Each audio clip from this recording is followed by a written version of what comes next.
memberikan kepada kita nikmat iman, nikmat Islam, serta nikmat taufik dari Allah Subhanahu wa taala. Mampu kita melaksanakan salat zuhur berjamaah, mampu kita berzikir, berdoa, i'tikaf, hadir majlis taklim ini.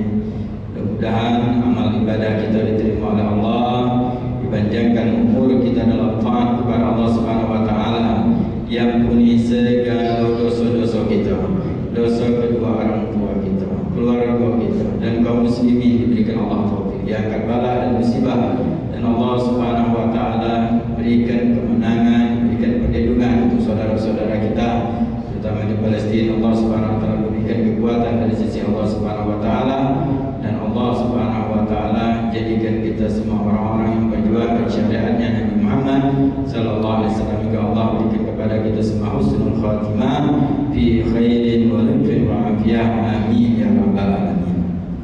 Dan senantiasa kita bersalawat kepada junjungan kita, suri tauladan bagi kita, penunjuk jalannya kita, Nabi besar Sayyidina Muhammad sallallahu alaihi wasallam beserta keluarga dan para sahabatnya.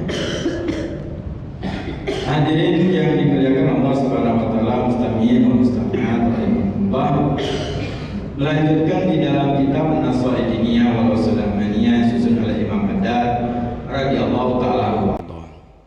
Masih berkenaan dengan sifat yang harus kita bina di dalam diri kita, yaitu redha dengan Allah Subhanahu wa taala. Kemudian Imam Haddad melanjutkan di dalam pembahasan pertemuan yang lalu, beliau menyatakan wal yahdharil abda inda dzalika min law walima wa kaifa. Ketika ketentuan Allah Subhanahu wa taala ada pada diri kita, sesuatu yang sudah terjadi pada diri kita, itu dinamakan ketentuan sudah Allah Subhanahu wa taala, takdir yang Allah Subhanahu wa taala sudah berikan kepada kita. Takdir itu tidak akan kita ketahui kecuali sudah terjadi. Kita belum tahu takdir kita kemana atau menit yang akan datang, kita tidak tahu. Kalau sudah terjadi, baru itu dinamakan takdir. Kita tahu bahwa kalau ketentuan Allah Subhanahu wa taala dari zaman terdahulu, sudah tahu kita ini masuk surga atau masuk neraka, Allah tahu. Sudah ditentukan Allah Subhanahu wa taala. Sudah disetting gitu nih, sudah. Allah Subhanahu wa taala yang maha menentukan. Kita tidak tahu. Makanya ketika berbicara takdir, ada orang bertanya kepada Sayyidina Ali tentang takdir. Apa kata Sayyidina Ali? Takdir itu adalah lautan yang dalam, jangan kamu selami. Jalan yang gelap jangan kamu lalui. Karena tidak akan kita tahu, tidak akan kita nyampe. Tugas kita adalah selaku hamba Allah adalah berjalan di jalannya syariat. Sekarang sholat zuhur, sholat zuhur, kewajiban itu sholat zuhur.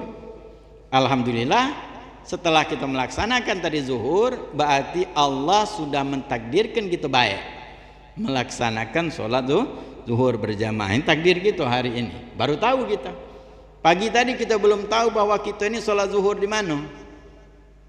Setelah ini kita baru tahu ternyata Allah mentakdirkan kita sholat zuhur di Masjid Agung berjamaah. Alhamdulillah, syukuri bahwa kejadian yang sudah berlalu ketentuan Allah baik untuk kita.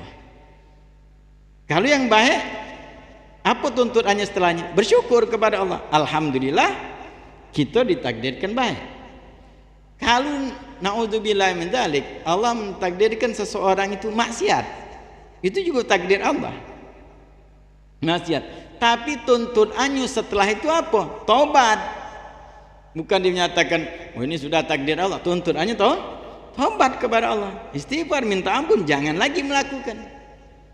Itu yang kita hadapi, yang harus kita lakukan. Jadi itu yang kita lalui berkenaan dengan kejadian atau takdir yang sudah ditentukan. Ada yang lemah sesuai dengan nafsu kita, ditakdirkan berduit gitu, ditakdirkan kita buntu, mungkin ekonomi kita mungkin naik, ekonomi kita mungkin nurun, kita mungkin sehat, mungkin sakit. Dan itu adalah ketentuan Allah Subhanahu wa taala. Nah, untuk menghadap ketentuan Allah Subhanahu wa taala sebagaimana di pertemuan yang lalu bahwa tuntunan kita harus kita redha dengan ketentuan Allah Subhanahu wa taala, maka Allah akan memberikan keredoannya. Nerimo. Nah, cara nerimonya seperti tadi, kalau misalnya yang bagus kita bersyukur, jelas sekali yang bagus, yang lemah itu nerimo itu lawang. Yang tidak nerimo ini kadang yang tidak lemah.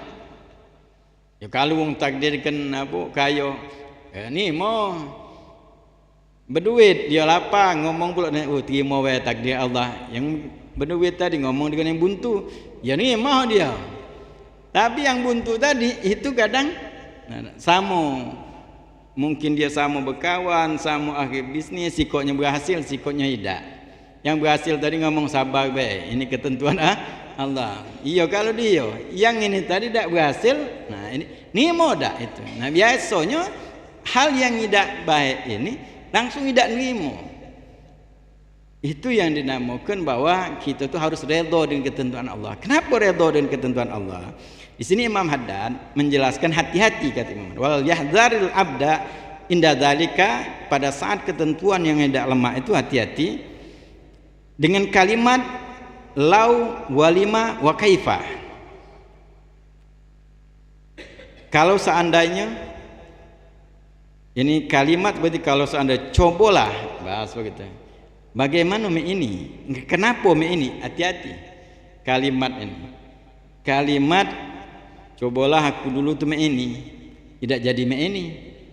Seandainya aku dulu ini tidak jadi ini. Itu kalimat itu harus singkirkan. Hati-hati kalimat ini. Kalimat ini menunjukkan tidak redha dengan ketentuan Allah. Cobalah aku dulu masuk pesantren jadi ustaz menari. Jangan cobalah. Cobalah aku dulu ini tidak jadi ini. Itu hati-hati, kata Imam Haddad, kalimat-kalimat seperti ini. Waliya'lama anna Allah ta'ala hakimun adilun fi jami' af'alihi wa aqdiyatihi. Hingga ketika kita hilang dari kalimat-kalimat ini, biar kita tahu bahwa Allah Subhanahu wa taala itu maha bijaksana, maha adil dari segala perbuatan Allah Subhanahu wa taala dan ketentuan Allah. Jadi Allah Subhanahu wa taala maha adil. Nah, kita ini kadang-kadang langsung menilai, orang yang tidak redha ketentuan Allah itu langsung menilai seolah-olah itu sudah selesai. Ibarat kalau film belum kelar, tidak usahlah nak apa memponis harus ini. Kalah anak muda, misalnya film belum kelar, tunggu dulu. Makanya Nabi Allah Musa alaihissalam pernah meminta kepada Allah, ya Allah, tunjukkan aku keadilan. Tunjukkan keadilan, nak menyaksikan Nabi Allah Musa alaihissalam. Kata Allah Subhanahu wa taala, "Izinkan kau menyaksikan, tapi jangan kau berbuat apa-apa. Kau saksikan baik kalau nak menyaksikan keadilan aku," kata Allah. Duduklah kau di pinggir danau ini. Saksikan apa yang terjadi.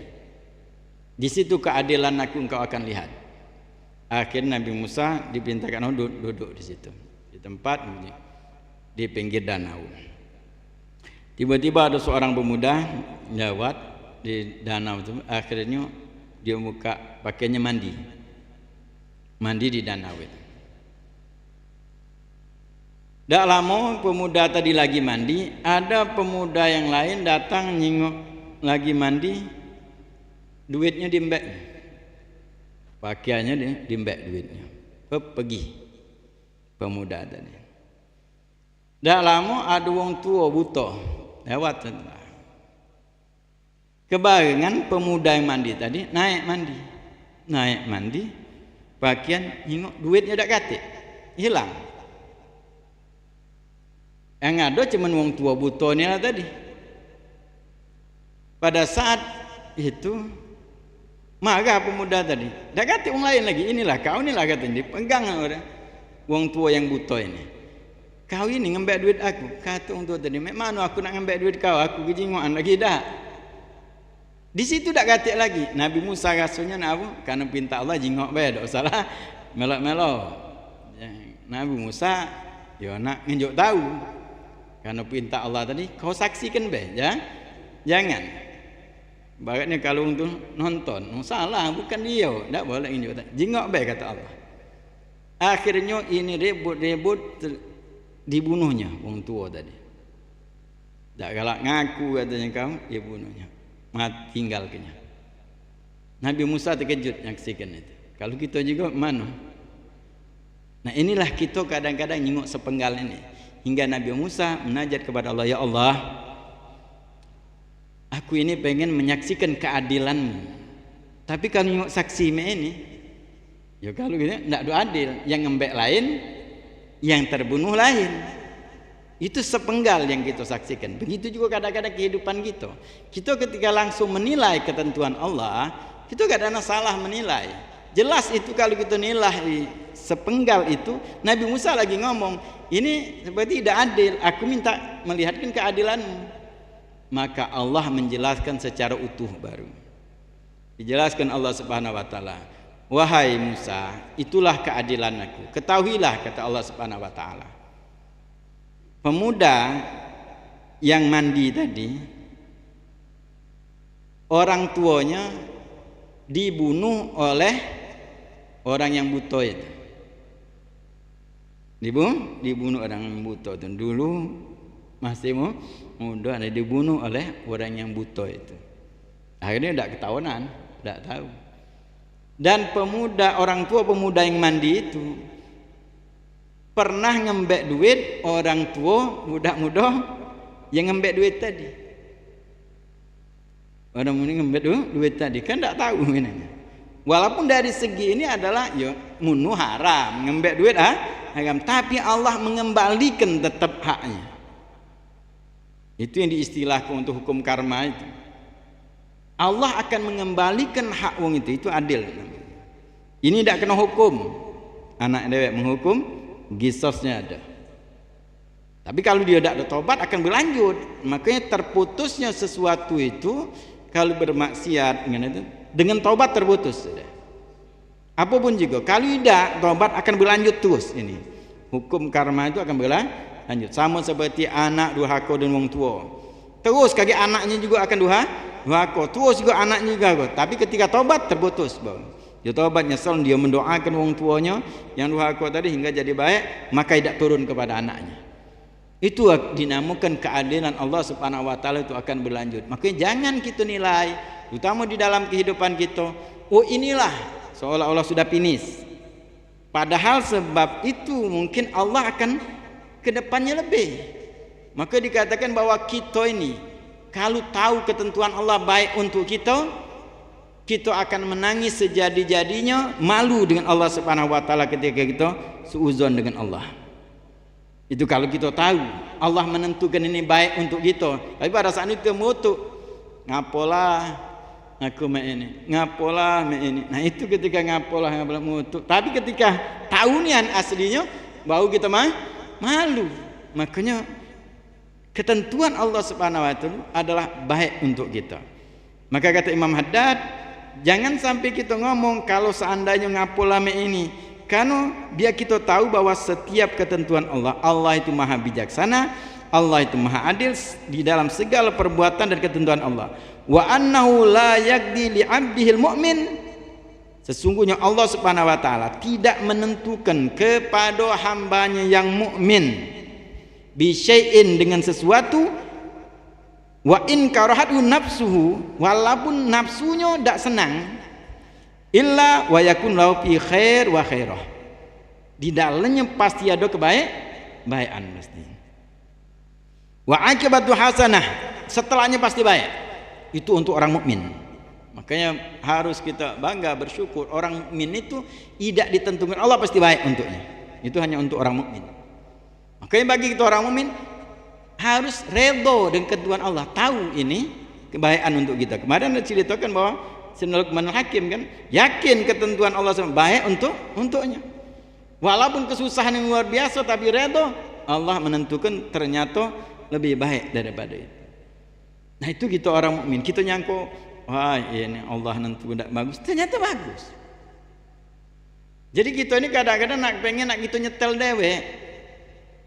Kita ini ibarat budak kecil anak yang kepengen macem-macem, tapi wong tua kita tahu ini baik atau tidak, maka kita kadang-kadang sering nangis. Tidak boleh kata untuknya anak nangis, sudah besar baru tahu.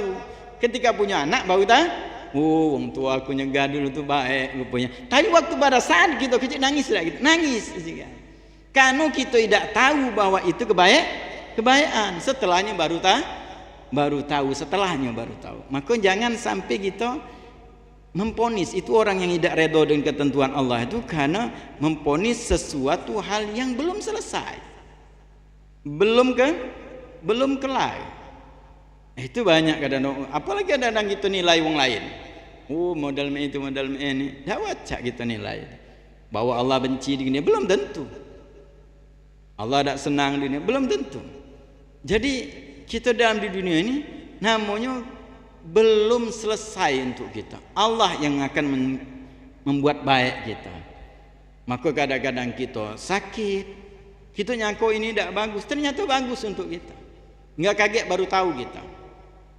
Kejadian baru tahu yang ketentuan Allah Subhanahu wa taala bagi kita orang mukmin itu baru tahu kaget setelah kita meninggal, baru tahu. Kita dijadikan ini. Kadang-kadang untuk sadar sudah semasa tuanya, kadang-kadang sudah sadar, sudah tahu. Oh, untung aku di sini. Untung aku tidak jadi. Dulu mungkin ada melamar pegawai, ternyata akhirnya ditolak gawean tadi. Pada saat itu ngapolah ini nyeselnya luar biasa. Hingga setelah masa tuanya, oh untung aku tidak terima di gawe itu. Kalau terima tak tahu, tidak tinggal Palembang ini becaknya. Ngaca kede gini, mungkin jauh dari Allah, tak kenal Masjid Agung mungkin. Nah karena Allah nentukan ini, itu baru tahu. Itu kadang-kadang kita baru tahu, setelahnya baru tahu kita. Tapi pada saat itu kadang-kadang kita tidak redha, tidak senang. Nah itu makanya hati-hati kita dengan kalimat ini. Jadi harus yakin, tidaklah Allah menentukan kepada orang mukmin dengan sesuatu walaupun itu tidak disenangi oleh nafsunya, dirinya, kecuali di situ ada kebaikan untuknya dan setelahnya adalah hal yang bagus untuk dirinya. Maka kata Imam Haddad, fal yuhsin zannihi bi rabbih, maka berprasangka baiklah dia dengan Tuhannya. Sangka baik dia. Sakit insyaallah Allah Subhanahu wa taala angkat dosa. Segala sesuatu apapun yang menimpa orang mukmin antara dua sudah. Yang tidak disenangi nafsu, sakit dan lain sebagainya antara dua. Mengampuni dosa atau mengangkat derajat. Itu bagi orang mukmin. Walaupun tertusuk duri. Kalau bahasa kita dulu itu subenan. Suka kayu, jarang menari subenan. Katik lagi bahan kadang-kadang dari kayu. Kalau dulu sering subenan. Itu dikatakan apa? Ngampuni dosa atau ngangkat derajat. Kalau gitu sakit, apa sakit itu dua. Yang penting redha tapi. Kita redha Allah Subhanahu wa taala. Justru kadang-kadang sakit itu memperbaiki kita organ tubuh kita. Kadang-kadang mengistirahatkan karena kita sering menggunakannya. Nah harus diistirahatkan dulu. Itu kadang-kadang tunjuk sakit gitu. Kita yang sakit ini enggak supaya apa? Normal lagi kerja anggota badan gitu. Kita nyangkut ngapalah sakit nih. Hari ini ada urusan ini tapi sakit supaya apa? Kita istirahat. Oh ini Allah engkau kita istirahat. Engkau mungkin mengkoreksi diri. Mungkin engkau banyak istighfar. Mungkin banyak di rumah. Itu kita husnuzon dengan Allah Subhanahu wa taala. Atau ngangkat derajat. Makanya orang-orang yang baik itu kadang-kadang mereka sakit berat. Karena para nabi dan rasul itu sakitnya 2 kali lipat malahan. Sakit yang dialami oleh seperti biasa karena memang derajat para nabi tinggi. Orang-orang soleh. Maka ada kadang yang kena sakit. Bukan sakit mereka tuh kano dosa, tapi ngangkat derajat. Mereka dapat juga itu. Berat, jangan kita pikir bahwa lemah mereka tidak dapat lebih daripada kita, tapi mereka pertahanannya kuat. Makanya Allah menguji seseorang itu dengan kadar keimanannya. Kalau kita kadar keimanan kita mulai lemah, Allah uji dengan yang ringan juga. Kita ringan. Jangan kita berat nian. Tidak, kita sekarang sudah ringan sudah. Cobaan kita ringan dibanding dengan orang-orang dahulu. Kita diberikan fasilitas yang lemah sekarang ini. Jangan kita pakai moto saronian hidup zaman sekarang. Nah, sudah dinjau lemah. Fasilitas apa yang kurang dengan kita sekarang ini? Maka kalau kita sekarang ini ninggalkan sholat ini sudah sangat kurang ajar. Diberikan Allah fasilitas yang luar biasa. Kalau zaman dulu bagaimana? Listrik belum ada, jalan rusak. Nah, inilah jalan batu galau dulu, kampung-kampung kayu. Desip pelosok, jalan gelap pula. Tapi musola masjid kami. Tapi sekarang mana? Makanya keimanan kita lemah. Allah berikan fasilitas yang ada. Maka kita nak mutuk modal mana? Kita sekarang ini ngasuh susah. Sekarang untuk masak mudah. Kita ngalami hidup kita yang lahir tahun 60-an, 70-an ngalami, apalagi di bawahnya. Yang mana kalau masak itu sago.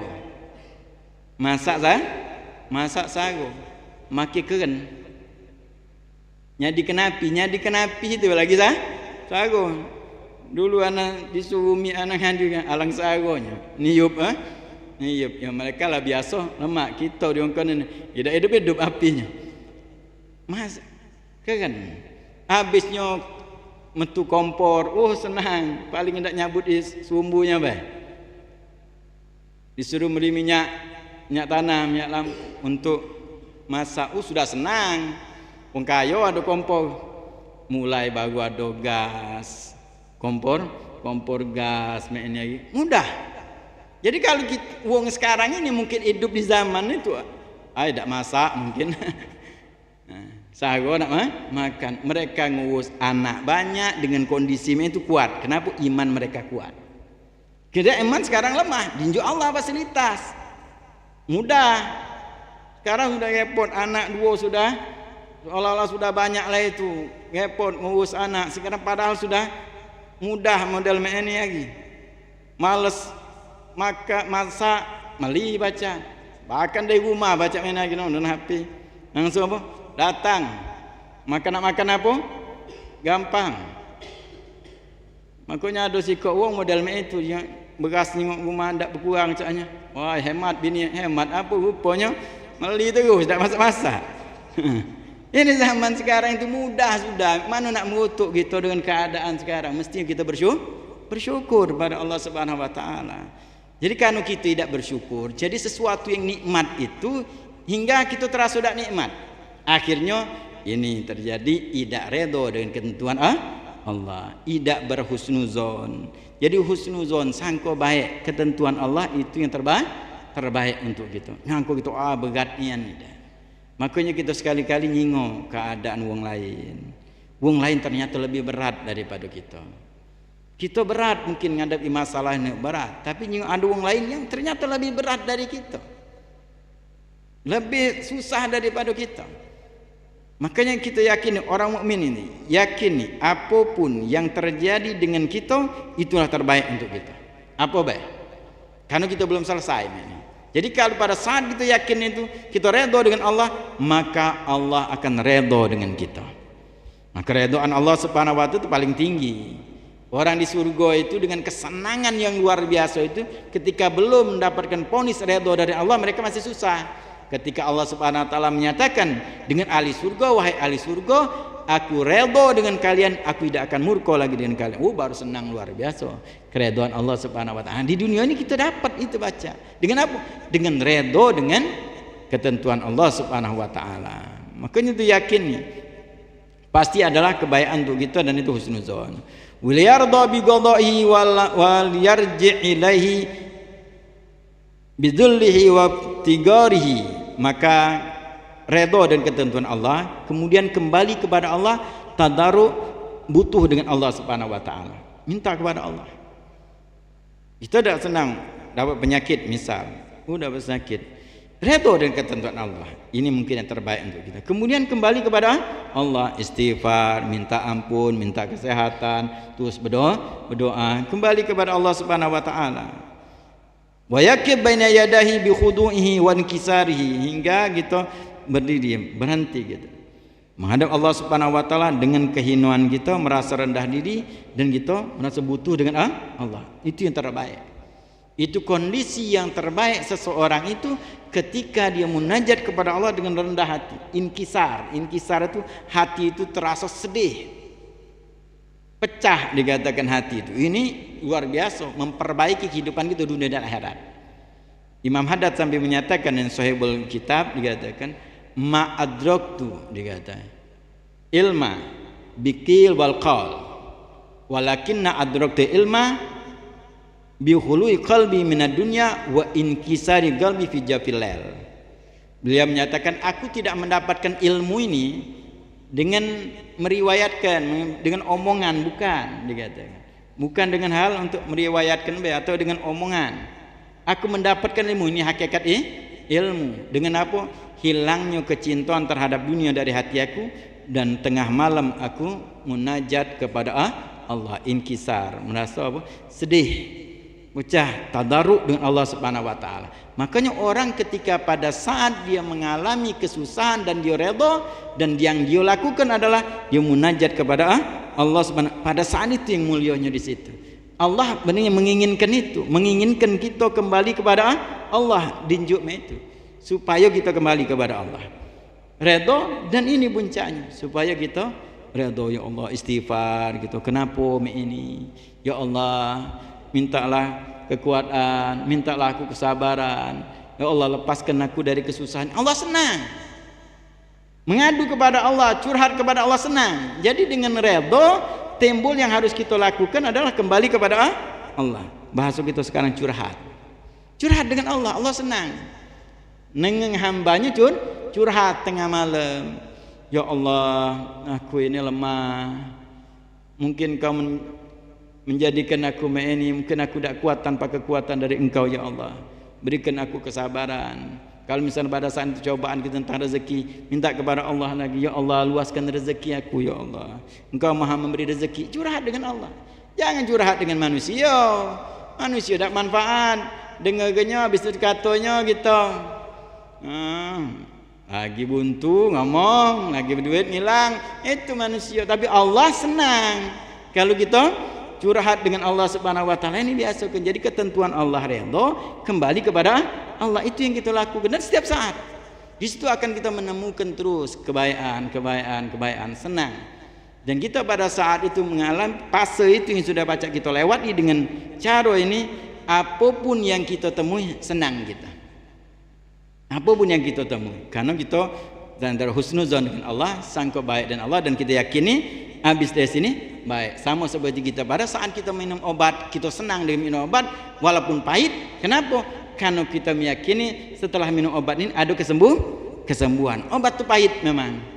Mungkin pada saat kita nelannya susah, pahit ini. Tapi kenapa kita telan senang gitu? Karena kita tahu obat ini bisa menyembuhkan dengan wasilah obat ini. Kita senang. Itulah kita juga dengan ketentuan Allah. Ketika kita akan senang, kita yakini bahwa ini yang terbaik untuk kita, dan Allah Subhanahu wa taala akan memberikan kebaikan untuk kita.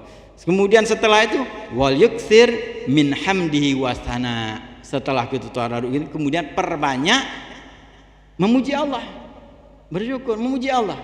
Dalam keadaan itu setelah kita curhat dengan Allah, perbanyak memuji Allah Subhanahu wa taala. Fi yusri wa usri, baik dalam keadaan dia senang maupun susah.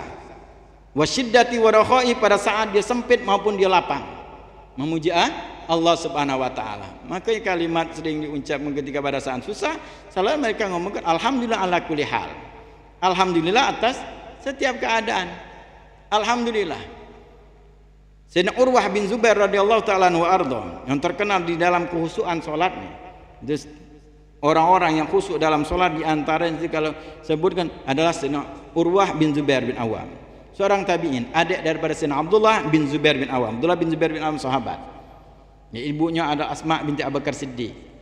Terkenal dengan beliau ini khusyuan dalam salat.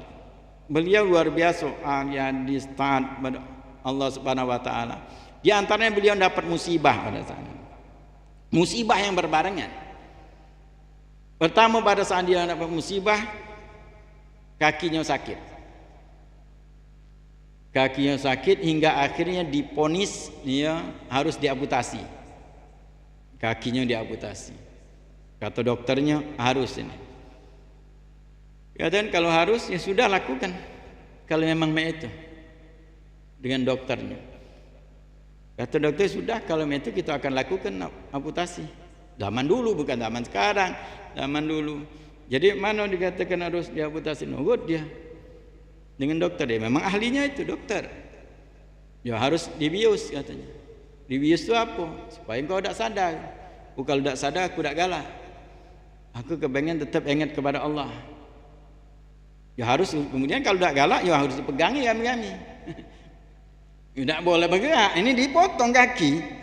Bukan sembarangan. Sekadar untuk motong kaki aku. Katanya itu baik tidak perlu kamu pegang. Biarkan aku sholat. Kalau aku sudah sholat, katanya gawe kelah. Sholat sunnah beliau. Sholat sunnah. Unjuk ke kaki duduk. Takbir sholat. Ketika beliau sholat, ini mau bergawe. Gawe kaki nata. Tidak bergerak sedikit pun dia. Ini khusyuknya mana? Kita cokot nyamuk. Orang kalau fokus itu khusyuk itu fokus. Fokus. Kenapa bisa ini? Kalau misalnya kita tidak percaya, madai. Tidak terasa. Jengok dalam Al-Quran, perempuan-perempuan yang melihat Nabi Yusuf, itu dia motong tangannya, wa qata'na aydiyahunna. Netak-netak tangannya. Sakit tak dia? Tidak pada saat itu. Netak dewek ini. Kalau ini ditetak, letakkan ini netak dewek. Tidak terang? Tidak terang. Kenapa tidak terasa? Karena fokus nyingok kegantengan Nabi Yusuf. Kan fokus nyingok ganteng. Itu tidak terasa. Hilang Nabi Yusuf. Baru tangan terpotong potong bau tangan. Itu Al-Quran ceritakan. Aduh model ini. Kenapa? Fokus di dalam suatu kesenangan, kenikmatan. Ini orang yang sudah mendapatkan fokusnya khusyuk di dalam sholat dan kenikmatan sholat. Hingga dia potong tidak terasa itu. Itu nih kalau kita tidak fokus banyak lalainya. Jasad dan ini kita baik. Badan gitu keliling badan di sini, pikiran gitu keliling kemana-mana. Keliling dunia saya bikin. Pikiran gitu jasad baik. Takbir salam baru balik lagi Masjid Agung. Tadi kemana? Ngilang, okay? Nah itu gitu. Ini fokusnya. Dipotong kakinya. Selesai ini sholat ya, sudah selesai ini gawe. Selesai gawe. Ya baru terasa sakit setelahnya. Tapi sudah bawa balik. Setelah bawa balik, ini apa kakinya?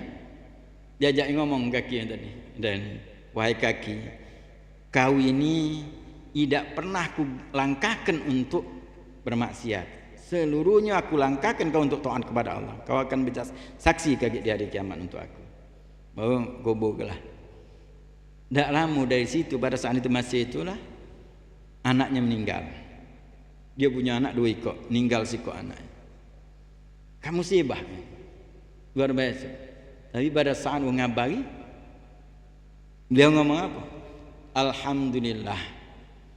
Allah ngenjuk kaki aku 2 ekor. Dimbeknya sikok. Dimbeknya sih, untung tidak dimbek 2-2. Dimbek sikok, alhamdulillah. Allah ngenjuk aku anak 2 ekor, dimbek Allah sih sikok. Masih disisakan Allah sikok. Bersyukur kepada Allah. Jangan bagaimana wong yang redha dengan ketentuan Allah, puncaknya dia banyak bersyukur. Alhamdulillah. Di jingok yang masih ada. Kalau kita nih nyingok yang tak kati. Duit 1 juta hilang 100.000. 100.000 yang dipikirkan. Hidah yang tinggal. Ini gitu padahal gitu asalnya tidak kati apa-apa. Karena segala benda ini adalah haknya Allah Subhanahu wa taala. Mau tak mau kita harus redha dengan ketentuan Allah karena kita milik Allah Subhanahu wa taala. Terserah Allah. Allah Subhanahu wa taala tidak zalim. Tidak ada namanya Allah itu zalim karena kita milik Allah. Maka dikatakan dalam ilmu tauhid disebutkan bahwa seandainya dikatakan seluruh manusia ini dimasukkan Allah ke neraka, Allah tidak zalim. Kenapa? Yang milik Allah terserah Allah.